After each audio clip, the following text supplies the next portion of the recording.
Yeah, I think the biggest thing is comfort. And that's another thing that is a difference between van life and dirtbag is van lifers are way more comfortable. Like if you want to do this cheap, it's going to be uncomfortable. I have no bathroom facilities in here. I have no heater for when it's cold at night. My first year in the van, I went up to Arapahoe Basin in Colorado and worked as a ski lift operator. And it was, I think for like 2 of the 3 months I was there, it was never above 0 degrees at night Fahrenheit. So it was damn cold, and I'm just in a sleeping bag in my bed. But everything freezes. You know what I mean? Like my piss jug will freeze solid in the morning. And it's just weird things that you don't think about. You have to keep a water bottle in your sleeping bag, otherwise you have no drinking water. I think you just lose so much comfort when you do dirtbag lifestyle, but you get another sense of freedom. If you are thinking about living in a van or wanting to try out the dirtbag slash that van life lifestyle, this is going to be the podcast for you. Bailey is on today and has been living in his van since 2020, so he's going to be giving you some great strategies of, where to park in the different seasons, how to take showers, hygiene in the van, etc., and then just the difference between van life and a dirtbag lifestyle and the freedoms that type of lifestyle really brings. If you're watching on YouTube, it took this episode to finally figure out how to highlight the speaker when they are talking in the settings of Zoom, so no more will it be just one person talking because I'm an idiot. So there you go. With that being said, let's get into the episode. So we have Bailey back on. This is the most interesting guy in the world because he also lives in a van. So I think to kick this off, we got into this conversation a little bit at our last podcast, but Bailey, can you explain the difference between hashtag van life and dirtbag van life? Absolutely. I'll preface it with I'm a dirtbag, not a van lifer, at least hashtag van lifer. So, maybe a bit biased and a bit skewed of a perspective, but yeah, van lifers are just posers. I'm just kidding. No, the real Some of them are, man. Some of them are. If I had to put it down to one factor, I would say, truthfully, probably money. I think a dirtbag is someone who doesn't have the most money, but is just willing to make it work. I think a great example of a dirtbag is someone I met in a library parking lot like 2 years ago named Scott. He's living out of a white Toyota Corolla full time, and he had all this climbing gear. He had a damn portaledge in that thing. Like it was stuffed to the brim. He was living out of it. It's really whatever you can do to make it work. Versus hashtag van life is, these $120,000 sprinter builds that, just ramp up to go to pretty campsites where they can open the back doors and get cute photos for their Instagram stories and all that stuff, which is cool. And I think for a lot of people, it makes a lot of sense. Like if I had to work 9 to 5 on a computer all day and only had time to like go see the sunset or go do like a short hike during my lunch break or something, that would make a lot of sense to like live in a mobile vehicle that you live out of, work out of, whatever. But yeah, my van is nothing glamorous. It is a gear shed with a bed, and that is all it is. Absolutely. Her name is Penelope, for anyone wondering, and she actually just recently hit $360,000 or 360,000 miles. Oh, I was like, whoa. Oh, yeah. No, financially, this van was really cheap, actually. I bought it, built it, and put money aside for insurance in like a $5,000 chunk. Okay. Got it. So you bought it and then built it out. So what did it look like originally? So it's an E250, 2008 E250, and it has like a slightly raised roof because it was an old medical mobility van. So there's a wheelchair lift in the back. And so it came with all that stuff. I stripped it out completely, got rid of the wheelchair lift. Was actually able to sell that on Craigslist for like $500. This dude was going to use it for a motorcycle lift in his garage. So worked out. And yeah, the build took, man, just about 2 weeks. I just wanted to like throw something Wow. together and hit the road. Um, Kind of the whole thing about this van, it was just more than anything a test piece to see if I liked the lifestyle. Pre-COVID, I was living in Seattle for a number of years, working in the restaurant industry, going to school, and I was kind of sick of the city life and just the grind. And I saved up a decent chunk of money, and the plan was to go travel Southeast Asia, Eastern Europe block, and just kind of travel around until I ran out of money. And then COVID hit, and it became apparent really soon that international travel with high levels of freedom was not going to happen anytime soon. And so I started researching vans and bought this out, built it out in 2 weeks, recruited two buddies of mine, and we went on a road trip to inaugurate it. And we went out to the Tetons, climbed the Grand, and did some different stops along the way. Made it back to Washington, kind of decided what I wanted to change on it. Went back to my parents' house, spent a week rebuilding, redesigning a few things, and then hit the road. Wow. Wow. So tell me about the process leading up to you jumping off out of the city and into the van. Was this a like one big decision, or was this a culmination of things that were kind of brewing? It's a little bit of both. I think it was a culmination of things that was brewing that needed to lead to a big decision. And I wasn't sure what that decision was going to be. And one day I just woke up and it was like, I'm going to live in a van. And everyone was like, what the fuck are you talking about, Bailey? You know what I mean? But it really was like almost like an epiphany where I just woke up one day and just with pure clairvoyance saw this path where it's like, I'm going to buy a van, I'm going to build it out, and I'm going to go be a dirtbag somewhere. Absolutely. Absolutely. Now, you are involved in a ton of activities. Mountain biking, canyoneering, trail running, all the above, right? My question is, where do you store all of your gear? Underneath this bed. So I'd Okay. say the number one activity I do is climbing, and that requires a lot of gear, especially for the style of climbing I do. I do hard desert routes, both free climbing and aid climbing. And so when you're aid climbing, like the amount of gear you have on you is absurd. Like you can Mhm. barely move. Now, for anyone who doesn't know what aid climbing is, it's typically routes that are too hard to climb using your hands and feet. And so there's clean aid versus hammered aid. And basically the deal is you're either putting like nuts and cams into cracks or hammering in pitons, peckers, different pieces of metal and iron into these like little pin scar micro seams, and then you attach nylon ladders to it and you kind of bounce test the piece, see if it'll hold. You stand up, they're typically 5 or 6 step ladders, and so you stand up to the top step and then you get another piece in and you keep doing that. Versus free climbing, you're climbing, maybe you're hand jamming or something, and then you get to a point where you want to place some gear, you throw a cam into a crack, and then you keep going. But you can typically go like a couple body lengths in between pieces versus aid climbing, you are like stacking pieces right on top of each other. So You you have see, to you place a lot more. You see, folks, most interesting man in the world right here on this podcast. Yeah, I but love it. Actually, I did see there's a really good documentary, I'm sure you saw it, about the dirtbags, the OG dirtbags in Yosemite in the Valley Uprising, it's oh called. yeah, excellent, excellent movie. There's actually a fun little tidbit in there on Dale Bard, Air Dale. He was one of the guys who went up to, I believe it was up in Tuolumne Meadows where the plane crashed with a bunch of weed in it.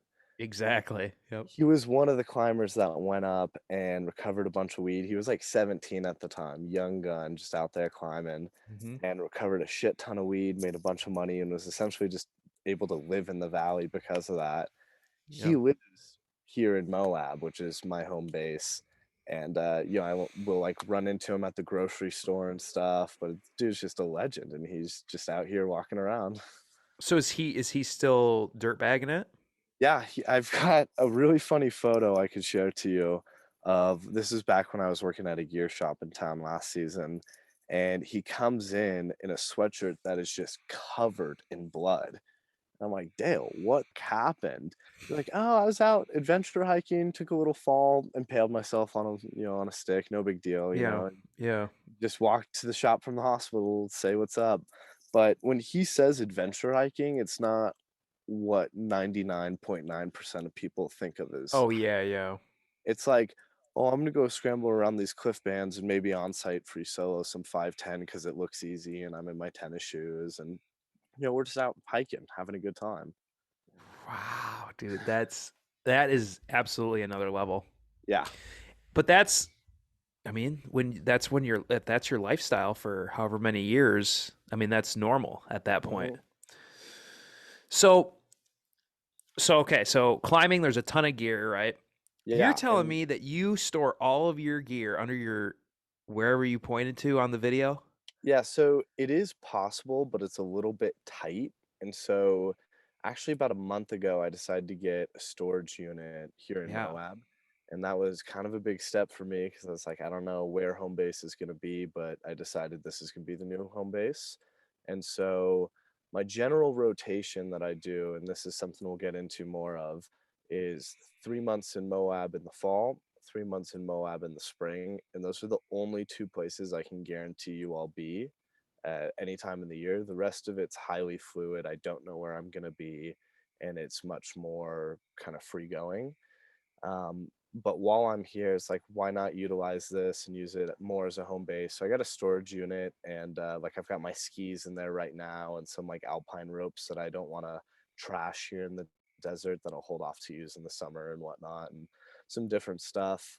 It's more for when I leave here and I'm not here. Like I don't want to be lugging two bikes around and all that, so I'm just gonna throw all that stuff in storage for 3 months, come back, utilize it, throw it back in, and then leave again. Yeah, absolutely. I was gonna say, I'm looking at my gear right now, like in my closet, and I'm like, dude, I'd have to get a storage unit. I don't know any other way Yeah. to do it. And I When mean, you're in, when you're involved in so many, if it was just backpacking for me, which it sure. was just at one time, that would be fine. But now you got ski touring, climbing, and mountain biking, and when you start adding on these sports, you really Yeah. do, I would imagine, have to think about storage before you buy sometimes even maybe. Yeah, and that's actually like to circle back just a little bit is I know this woman, really nice van lifer, There's no real beef between dirtbags and van lifers, as we were talking about earlier. They are quite different.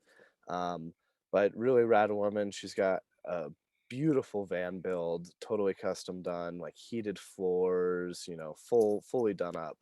But you look at all these systems that she has, she's got a full shower, full bathroom, heated floors, like the electrical systems and everything that it takes to run and operate that. You look at her storage unit and it's like maybe a fifth of the size of mine,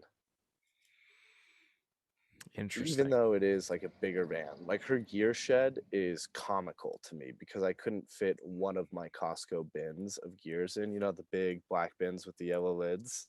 Right. I have 3 bins of those that takes up most of my gear, and I couldn't fit a single one into her storage unit. Interesting. Interesting. Huh. Yeah, dude, there's a lot of things about a van. I think people before they would embark on this lifestyle, I think you got to kind of figure out, right? Or Yeah. you're probably not aware of when you first when you're in that excitement phase, when you wake up and you have that epiphany, you're like, dude, you know what? I'm going to live in a van. You don't maybe think about some of these storage things and et cetera, et cetera. One question I had, which was also came from one of my awesome followers, NorCal Wander Nerd. She's always we're always DMing. She's good stuff. But she was talking about home address for things. Basically, how do you do your mail? Is essentially the question. Yeah, so I think most people would expect it to be a way bigger challenge than it is. Mhm. Um, as far as like, you know, here in 2022, you just don't receive that much physical mail that you can't get digitally. And so, like any legal stuff, I use my parents' address back in Washington. Um, and they moved like a year ago. I still use their old address. Government hasn't came after me yet, so I'm just gonna let it ride for a little bit. Um, yeah, I'm not too concerned about that type of stuff. All my Right. W-2s from work and stuff I get digitally, and I just plug into the computer, so it's all good there. Interesting. Now, as far as like receiving packages and stuff like that, it's super easy here in Moab because I just ship it to the house that I kind of stay out in front of, and we can talk a bit more about that as well. But Hmm. kind of a good hack is any PO box you can ship a box to with your name on it and just go there and pick it up. You don't have to have a PO box or anything. So if you're passing through town, that's a really good way to get gear or anything you might need. Like I'm sure anyone who runs the PCT and needs a food drop or a new pair of shoes or something, they're not going to go to that city and set up a PO box that they're going to pass through for 12 hours. They're going to have Hmm. someone ship it there with their name, and it's just going to sit in the back room till they go and pick it up.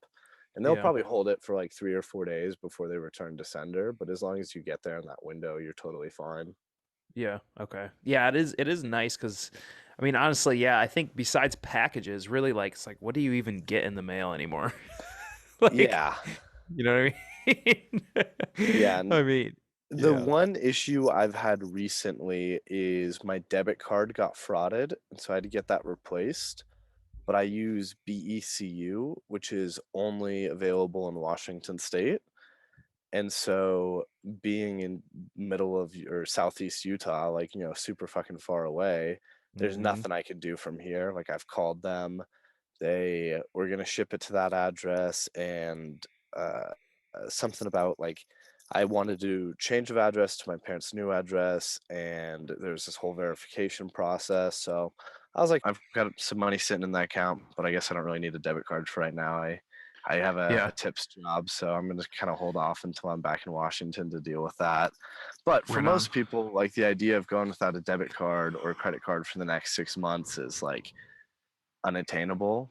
But I work a tips job. I just made, good enough money this week to last Right. me a couple months and whatnot. So Right. it's not that big of a deal in my mind. But if it gets to the point where I need something urgently, I was thinking about doing like a Venmo debit card because I could just set that up and they'll mail it to me anywhere. Interesting. Yeah, the digital age kind of breaks down some of those obstacles. But on that point, what are some other things that people might not think about or realize before they start this lifestyle up? As in obstacle wise. Yeah, I think the biggest thing is comfort. And that's another thing that is a difference between van life Like, and dirtbag is van lifers are way more comfortable. Like if you want to do this cheap, it's going to be uncomfortable. I have no bathroom facilities in here. I have no heater for when it's cold at night. My first year in the van, I went up to Arapahoe Basin in Colorado and worked as a ski lift operator. And it was, I think for like 2 of the 3 months I was there, it was never above 0 degrees at night Fahrenheit. So it was damn cold, and I'm just in a sleeping bag in my bed.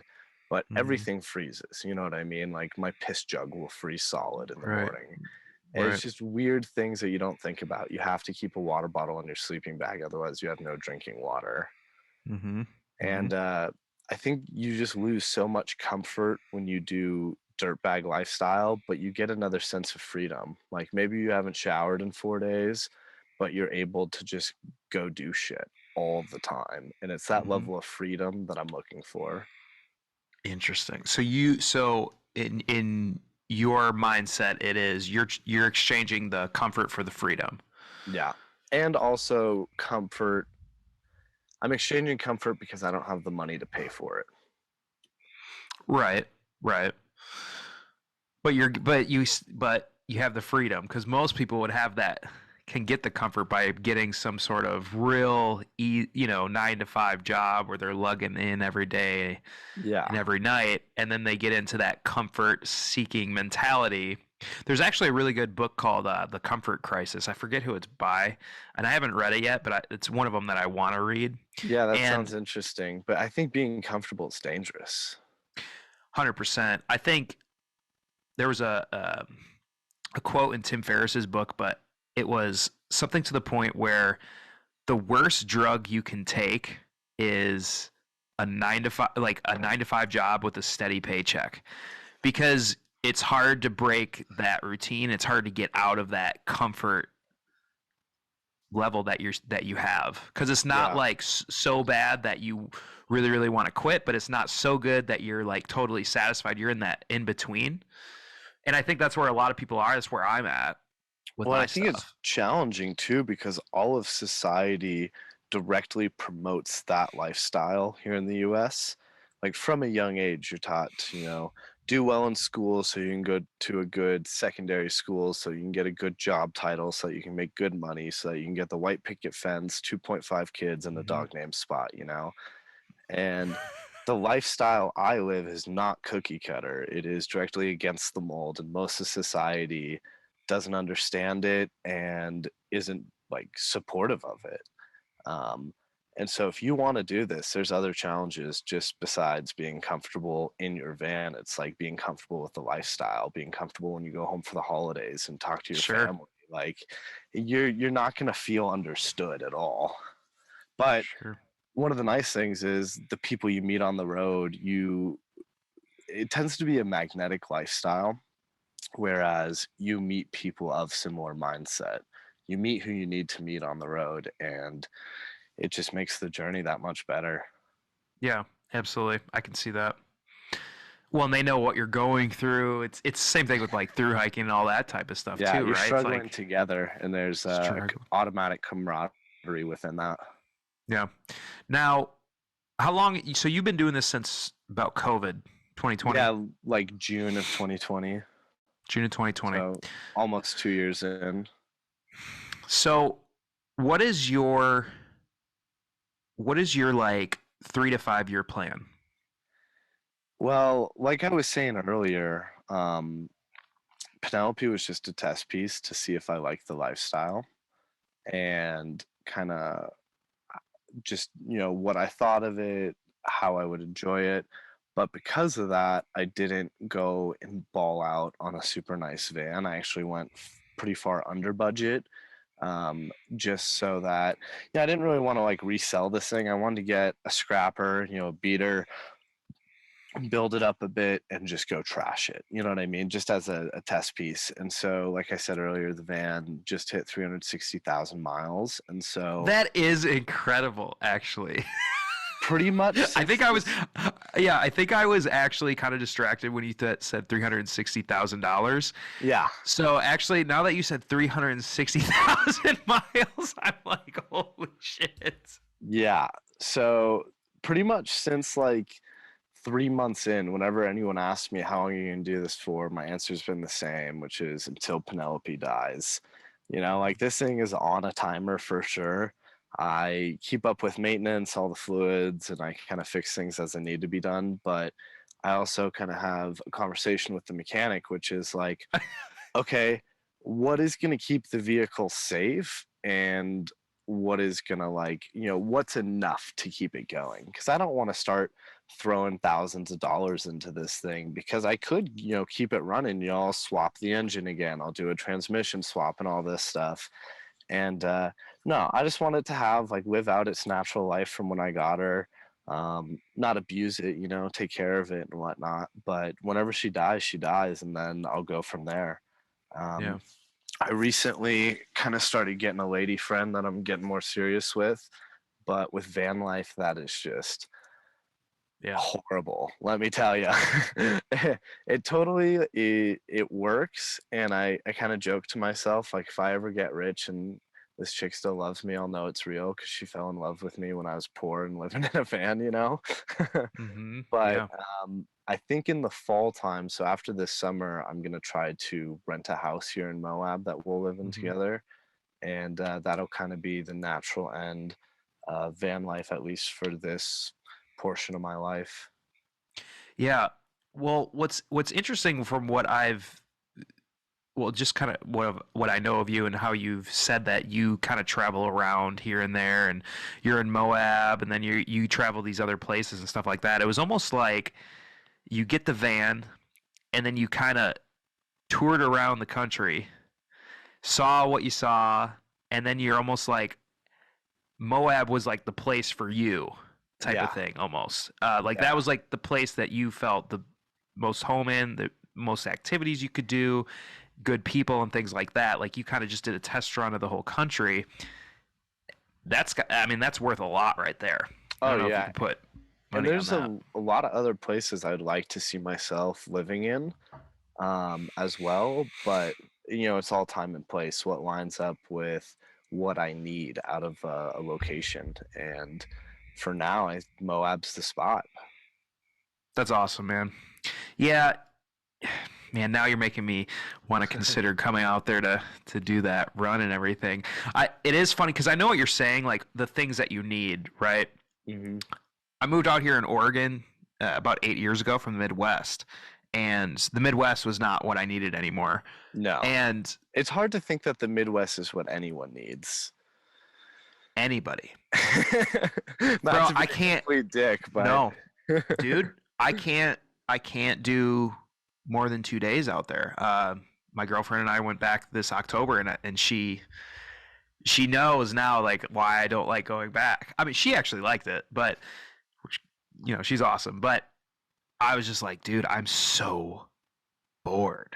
yeah. So bored. You can't just go to the mountains. Like you can't just go to the mountains on the weekend. Anyway, regardless, I have felt like I have outgrown Oregon and kind of the PNW for the most part. I still have some objectives to do, like Rainier and some of the mountaineering and stuff like that. I'll go But roping after you up the, Rainier in June if you want.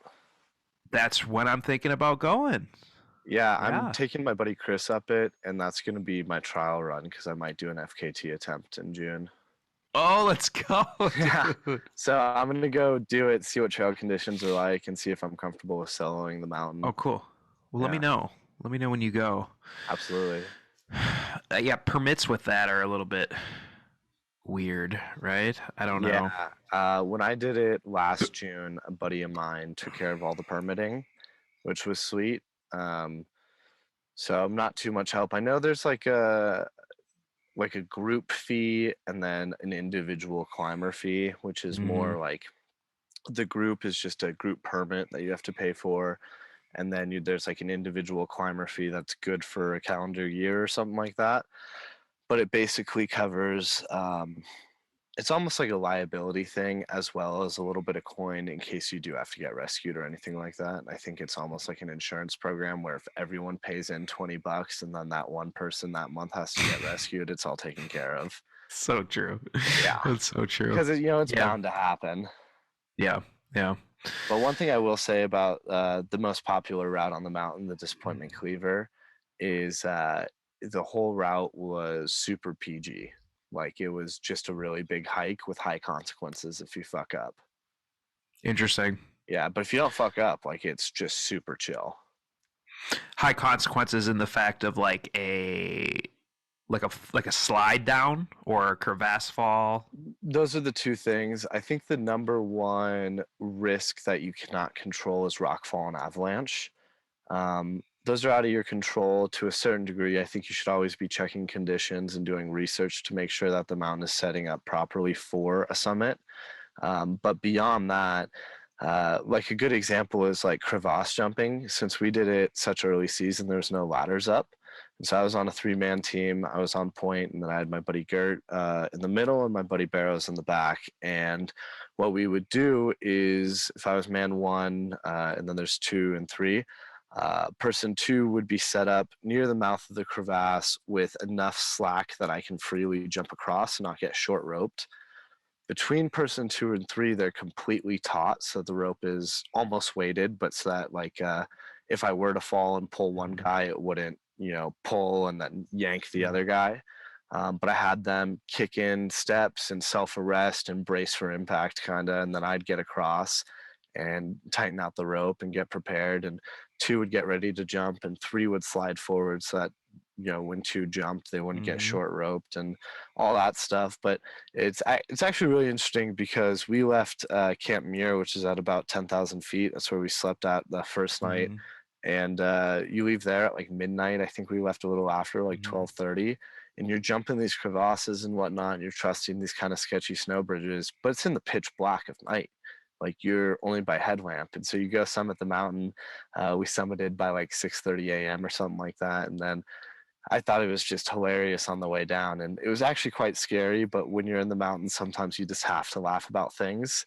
Um, but some of these crevasses that we were jumping over are like fucked up, like a couple 100 feet down. Like you have no idea the size of them when you're seeing them for the first time. Right. And you look down them with your headlamp, and the light will just disappear into the vastness of the crevasse. We always do a would you rather thing. You know, Sure. you ever heard of like those? Yeah. Usually what my go-to one is I'll do something, but then or live in a crevasse. And I think I would almost do anything rather than live in a crevasse. Dude, it is eerie just looking down at Eerie. them. Yeah. Yeah. Yeah. So tiny houses. Get back Totally. on I board think with the van life. Yeah, they're what can you awesome. see yourself in a tiny house? You know, those used to kind of be like the hot thing, I feel like, before van life came up. Now I feel like Yeah. van life is kind of taking the light out of that a little bit. Where are you at with tiny houses? Are they kind of like where are they legal in? Like I hear Arizona is not bad, I think. I think like certain places in Utah, like out here, I think you could just buy land and go throw a tiny house on it. You know, like I don't think it's too complex, and I think the further you are away from any major towns or anything, like no one's really gonna fuck with you. Um, Mhm. I like the idea of them. I think I'd like to have a normal sized house, which would be like a home base, and then maybe like 3 or 4 tiny houses that are just like getaway spots. Like I Mhm. thought it would be really cool to have something up near the North Cascades in Washington, just like a little A-frame, something I could Yeah, build I know. myself, you know? And then I thought it'd be really cool to like convert a school bus, like a schoolie, or something of that sort. And it doesn't even have to drive. I just want it to be parked somewhere down near Indian Creek as like a little home base. Um, and just having like little drop zones like that where you just have spots that you can go live up to, potentially year round. They're comfortable enough, but they're more than enough comfortable if you just want to go stay for 2 weeks or a month. Yeah, dude. You know, like when people are super rich and like Justin Bieber, like oh, I don't know why I said him, but all these random celebrities, Tell me right? how you really feel, Chad. Well, like they have all this money, and because I totally know what you're saying, I would do the same exact thing. And if I was rich, that's exactly what I would be doing. But all these Yeah. rich people, they always are so fucked up and they like don't have this direction in their life after they make all this money and blah blah blah. I'm like, dude, get a hobby, bro. I Yeah. mean, get a regular hobby. I'd be putting up tiny houses all over. I'd put them in the Midwest. I don't care, man. Yeah. And, and so I don't get it, man. These people need some hobbies. Well, there's more world outside of just that bubble that they're living in, whether Yeah, they're like Hollywood, LA, whatever. I think right. you just kind of get sucked into the lifestyle, and it's hard to get that perspective. Right. Yeah, true, true. When you've been in LA for all your life and that's a totally different lifestyle right there, man. Yeah. That's the kind of comfort lifestyle if you're making it anyway. Yeah. Okay. So, let me hit you with some Instagram quick cues. Yeah, let's go Okay? through them. All right. So, some of these you've actually already answered. Yeah, we'll just run So like through them though. okay. Brad and Chloe, they asked how'd you buy it, cash or financing? How'd Totally you buy it? cash. Yeah. Totally cash. Yeah, 100% Awesome. cash. Mm, yeah, it was like I said, I bought it, built it, got insurance for a year for under 5 grand, so it was definitely on a budget. But I also didn't want to. I have zero debt in my life. I've never been in debt, which is something I'm Nice. quite proud of. Yeah. But if I just wanted to test out the lifestyle, it did not feel like a good enough reason to put myself, 40 grand in the hole. especially because I didn't know what I'd be doing for work. Um, Right. I think the second you go into debt, you need to have that reliable paycheck. And for me, I Mm-hmm. went under budget, had really big savings, and was able to kind of work when I wanted to. Nice. Nice. Okay. Awesome. So no debt. Got it with the cash. Old Penelope. NorCal Wonder Nerd. She was talking about the home address. But then how do you get Wi-Fi? You said currently you're using your buddies. What about any other any other times when you're traveling around? I mean, maybe you don't Yes. even need it. Um, I can, for the most part, like, if I've got phone service, I can hotspot to my laptop. But truthfully, most anything I need to do that's on the internet is just on my phone. Hmm. And if I do need Wi-Fi in a pinch or something, like just go park outside of a public library and you can still get on their system from the parking lot, you know? It's an old through hiker trick. Yeah, Yeah. Yep. Yep. Or frickin' go into McDonald's or something like that. Yeah. anywhere. And Yeah. this is just like a fun tidbit because I think people would enjoy this. Um, I don't think most people are aware of poaching breakfast when I say that. Do you know what I mean? Are you trying to like? I think we call it in through hiking world like yogi a breakfast. So is it where you either get someone to pay for your breakfast or you get some of their breakfast when they're already eating breakfast? What is It's it? even better than that. I will Oh, let you interesting. buy me a meal whenever, but poaching breakfast is when you go to a hotel in town and you're not a guest there. You walk into the lobby, you go straight to the continental breakfast, you sit your ass down, you make some waffles, you get your eggs, your bacon, whatever you need. I'll walk out with muffins in my pocket, dude. I go do that like once a week. Oh, dude, that's awesome. I love that one. And that's a cornerstone of being a dirtbag is poaching breakfast. Even better than I imagined. That is a great hack right there. If anybody listens to this, that was totally worth it. That was totally worth the whole episode right there. Okay, SoCal Cujo Well, we went asks, straight from NorCal someone to SoCal someone. yeah, we got a lot of Californians. He asks, or she, I'm not quite sure. Stealth parking question mark. Yeah, What do you totally do a for real stealth thing. parking? I'm able to cover up all my windows, and I've only had the police tell me to move like 2 or 3 times. Nice. And were they nice about it? What'd they say? Yeah, they were nice about it. They just wanted to make sure I wasn't like fucked up and able to drive, you Right, know? OD and Yeah. OD'd in your Like car or this something. dude isn't like fucking drunk in the back or something. Like I'm not gonna make him go drive down the hill, but um, yeah, no, for the most part, it's pretty chill.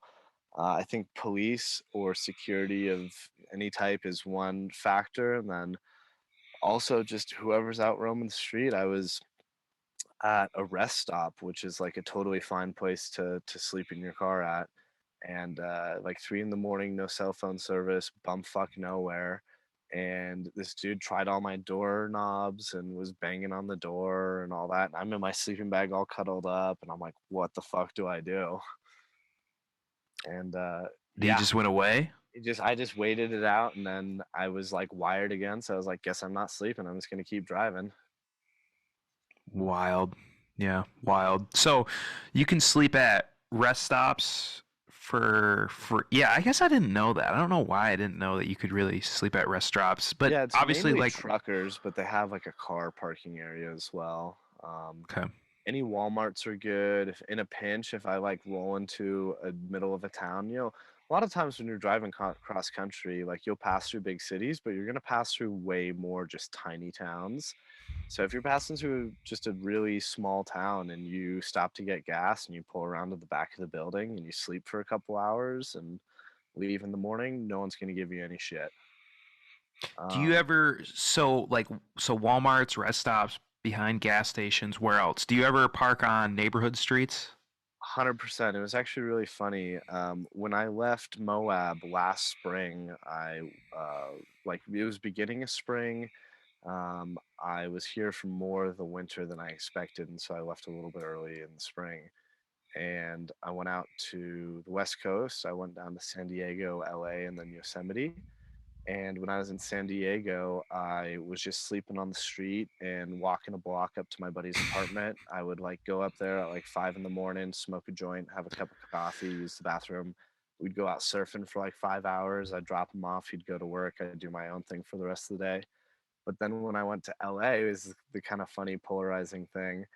I was able to link up with a buddy of mine from Washington who was down visiting, and his mom and stepdad lived down there in like multi-million-dollar mansion right out on Seal Beach, like super gorgeous mansion, really nice neighborhood. And here's Penelope parked on the street, and I'd roll out barefoot at 6 in the morning at the crack of dawn, just do my stretch on this residential neighborhood. There's Susan walking her dog, all groomed up and everything. And I just kind of wave, and she'd Yeah. smile, or whatever Yeah. it'd be.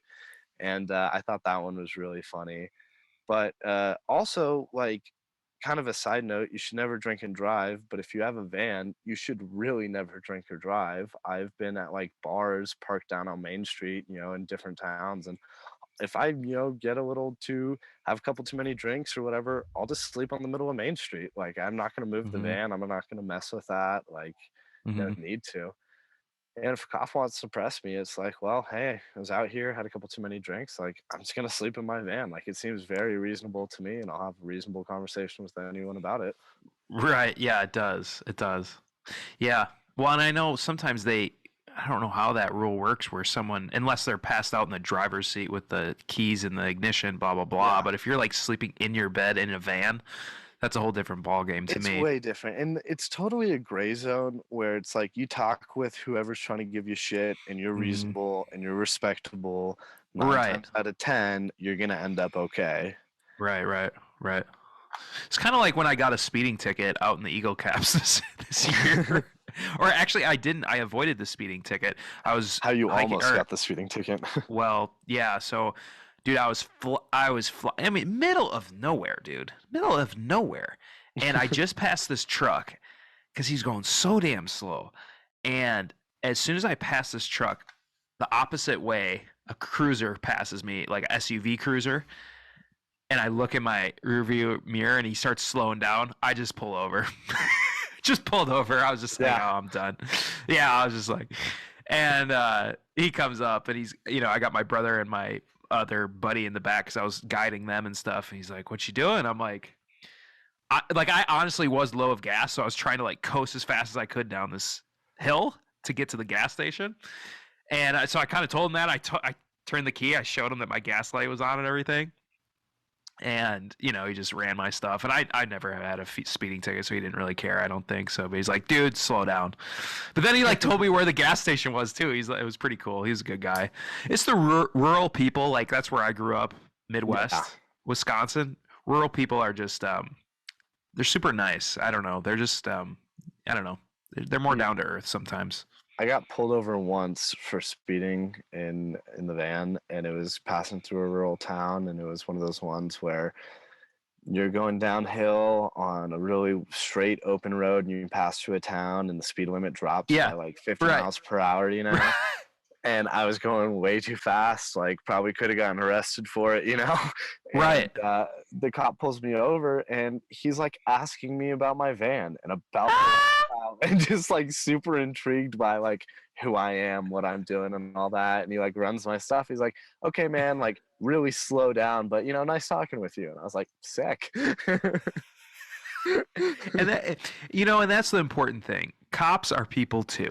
Cops are Yeah, people too. and there's a lot there's a lot of conversation and the dialogue around that, but I will say, for the most part, the small town cops are generally more chill. I think if I had to be a police officer, which I would never wish for Mhm. myself, and I was in a big city and I'd deal with the shit that they had to deal with, Yep. I wouldn't be the nicest guy either, No. Hardest job in the world, Yeah, I think. devil's advocate for a second there. Like, it's not easy. I don't agree with a lot of stuff that happens, but I'm not saying it's Mhm. easy either. Right. Oh yeah, most challenging job in the world, I think. Many people have asked hygiene. That's all I put in my notes. Many people ... hygiene. Yeah. Yeah, many people wonder that. Baby wipes are your best friend, let me tell you. Mhm. Mhm. So like I said, I'll kind of go into more depth about what I do when I'm in Moab right now, but basically my third day in town ever in Moab. This is a couple falls ago. I met this guy Austin. We clicked really well, become best friends over the years and or over the past couple years. And last spring he was kind of living south of town a little bit and was moving into a new house. And I helped him move in there, met the landlord, met all the neighbors and everything. And sorry, one sec, my computer is doing something. You still got me on? Yep, got you. Cool. Okay. Got back to the screen. Yeah, so made that acquaintance, really good friends or whatever.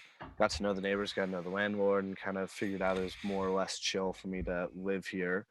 And so I'll throw them some cash every month, kind of depending on what utilities are like. And I just sleep out on the curb a couple nights a week, use the washer, use the kitchen, use the shower. Got a place to, wake up in the morning, go use the bathroom and all that. So that's a huge help. And I have that consistently for 6 months a year. And that is mega. Um, there's a lot of hacks for finding showers. Man, the amount of showers I've taken just at, gas station sinks real quick, like, whatever. Yeah, yeah, for sure. I think the funniest term, I don't know if our house coined this or if it exists elsewhere, but we'd call it hobosexual. You'd go on to Tinder, and you're like, maybe it's too cold and you try to find a nice woman to lay with for the night because the van is just not going to cut it. Or maybe you change your Tinder bio to like, hey, I am just looking for a shower. You know what I mean? No. Like Okay. whatever works. Yeah. No, yeah. Interesting. Interesting. So some good and probably you could probably well, I always thought like if you had a Planet Fitness membership or something like that, you could always go wherever that would be or It's a something. But that's really going to be an good expense plan in too. theory, but unless you're near a big city, it just doesn't work. Like I think the Mm, closest Planet Fitness to me is in Salt Lake City, which is over four yeah, hours away. So it's wouldn't make like sense. it just doesn't make sense at all. Um, I think in the summertime, because I'm always in more mountainous and alpine regions, like just go swim in a lake, just go swim in a river. You know what I mean? Hmm. Like, because you can push that for a week or two Oh and yeah. without feeling too dirty. And I don't think it's that hard to like find one stranger who's kind enough a week to let you shower at their house. Like the kindness of strangers will astonish you. I gotta. Yeah, you're totally right. You're totally right. I think, and that's one of the cool things about through hiking. I've seen trail angels and stuff like that. I gotta say, showering is kind of overrated. I'm just gonna say that. I'm just gonna say Yeah. that. I'm gonna go on record and say that I shower. Dude, I have access to a shower all the time. I probably shower every 3 days. I Yeah. have to earn my shower, dude. That's what I tell my girlfriend. She kind of It's doesn't like it, but It's interesting because like I work at a really nice bar. It's like a somewhat bougie nice bar in Moab. And so like I shower before every shift because I gotta look presentable. I do my hair, I make sure the beard's trimmed up, but I also make damn good money. So it's like kind of that mm, balance between like maybe I don't want to necessarily shower, maybe it feels like a chore, but if you want to live in that part of society, it's just something you got to do. yeah, yeah, right on. All right, two more. Sawyer Johnson, actual price of build slash remodel. So what I guess what was the final price of the van plus the remodel you put in? Yeah, so um the van was like 3,500 bucks, and I think insurance for a year was like 900 or something like that, maybe 1,200. Um, Basically, I just bought 6 months of it because I didn't have a car before this, which is interesting. Like I had a car when I was like 16, 17, 18. And then I moved to downtown Seattle and, sold the car, just used public transportation, biked everywhere, um, all that good stuff. And so I didn't have a car for like 4 years. And then I bought a van, so I had to go through getting insurance and all that Interesting. again. Yeah, yeah. Um, and so you got the insurance money put away. And then this is actually a fun fact. My total lumber cost for the van was $35. Wow. Yeah, I bought one piece of plywood, and the rest of it was just scrapped. That summer before I left, I picked up an odd job doing construction for a friend of mine who was building. He had like subdivided his land that his house was on, was building a second house, and I was out there just digging trenches for him, laying water lines, just doing just grueling work, just brunt, labor, and uh, it paid well. It wasn't easy, but I was out there and it was like, oh, like, can I have that 2x4? Can I have that? Can I have that? Can I have that? And it was like scrap pile of wood, and so it was no big deal. That's one thing I think you got to be as a dirtbag van. Well, I was going to say van lifer, but you know what I mean. Yeah, You need to be resourceful and adaptable. I think like adapt or die, right? Like if you can't roll with the punches, if you can't figure out a way to make it work, it's just not going to happen. That's one of the most fun things I think about through hiking, bike packing, all that kind of things, is because all these obstacles pop up that you don't really see coming, and you have to adapt.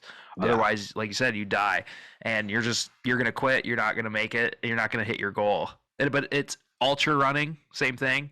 Yeah. Things pop up every single time, dude. And you gotta be able to adapt. Yeah, I think one of the shows I really liked growing up was like the old school MacGyver, not like the remake or anything, but the Sure. old school one. And it was just like, how can I fix this problem with what I've got? And that's kind of the essence of the lifestyle I'm living right now. It's like there's all these challenges, but to me they're puzzles, not problems. It's like, how can I figure this out? I love it. I love it, dude. All right, last question. Shub Plants 4. We already covered one of his, but he asked, what are the van must-haves? Ooh. I think one of the things I wasn't expecting to get a ton of use out of, but my mom bought for me for her own peace of mind, and I end up using all the time, is a Garmin InReach Mini. Interesting. And one of the nicest things about that is the fact that I can just connect to a satellite, get the device tethered, and then I can Bluetooth from my phone to the device and send text messages from anywhere in the world. Right. And so, like, maybe you're 50 miles on a dirt road and haven't had service in a couple hours and shit hits the fan. Like, you want to be able to send a text to someone. Yeah. I got my van stuck out in the middle of nowhere like a year ago and had to text someone a GPS address, like my coordinates and my AAA information to send a car out to get me. How long did that take? 8 hours. Oh. Yeah. Ouch. But, luckily I had everything I needed with me. I could have slept the night. Yeah, if true. it didn't work out, I could have hiked out and figured shit out. But that's a mega thing. I think I said this earlier, but baby wipes are huge. Good books. Like I find myself doing book swaps a lot. So like I'll buy a book and read it and then just meet someone on the road and through conversation like, oh yeah, what are you reading right now or whatever. And maybe if they just finished a book, we'll just swap books or whatever. But always having a good book on you is nice. A lot of times you'll be parked with just no service and nothing to do. How often do you read? I try to read every day. Same. Yeah, I think it's important. Yeah, you can tell you're very articulate person. So I can tell. I think people get that a lot too by a lot of stuff that they read. What are you currently reading? I just finished a book, and my buddies who were just visiting from Washington actually just bought me a book. They bought me Desert Solitude, Edward Abbey. So gonna get down on that next and Write that down. See what it's all about. I'm gonna write that one down. I'm actually kind of on a war kick right now. I'm reading. I don't know if you ever watched Band of Brothers. It was a mini series HBO. Yeah, I'm familiar with it. I never watched it, but I know of it. It's amazing. It's amazing. Anyway, one of the guys there, Captain Dick Winters, wrote a book about it, and super crazy. That generation was, as you say, mega. They were mega. They were mega. So. And it's interesting, right? You can look at that age of people, like that whole generation, and like even if you take it to a different medium instead of war, you look at the climbers. There were guys, out climbing, pioneering routes, and They were on hemp non-dynamic ropes tied around their waist. And if you were a lead climber, you cannot fall. That is like a cardinal rule of climbing back then, is there was no falling allowed because you fixed the lines for everyone else. If you fell, the team was fucked and you were probably gonna die. Fred Becky. Yeah, all those guys. That's a good documentary right there. Oh, yeah, Something there's I think there's something. 2 different ones out, and Yeah. like one on Amazon, one on Netflix, and they're both really Yeah. good. Yeah. He's an OG. He's an OG. Yeah, he's got a bunch of first ascent routes out here in the desert as well. Yeah, same with Washington I've seen. Yeah, well, I'm pretty sure he grew up in Washington, and so Right.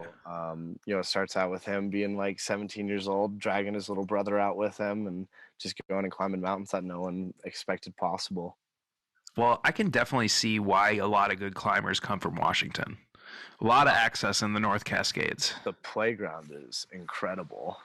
Yeah. Well, dude, I appreciate it, man. Oh, Thanks for coming on again. Yeah, it's always good to be on and chat with you. It's just fun conversating. Yes. Well, where can people catch up with you at and all your little travelies? Yeah, no blogs van? or anything like that. But you can find me on Instagram at Bailey Kushegji, and I'm sure you can type that out for them. I will put that in the show notes and as like a text on the YouTube video too. Yeah. Sweet, dude. All right. Well, we will catch up another time, I'm sure. We'll probably have you on again, talk about your experiences with all the adventures you got coming up too. Yeah, it should be a good summer. Lots coming. Sweet. All right.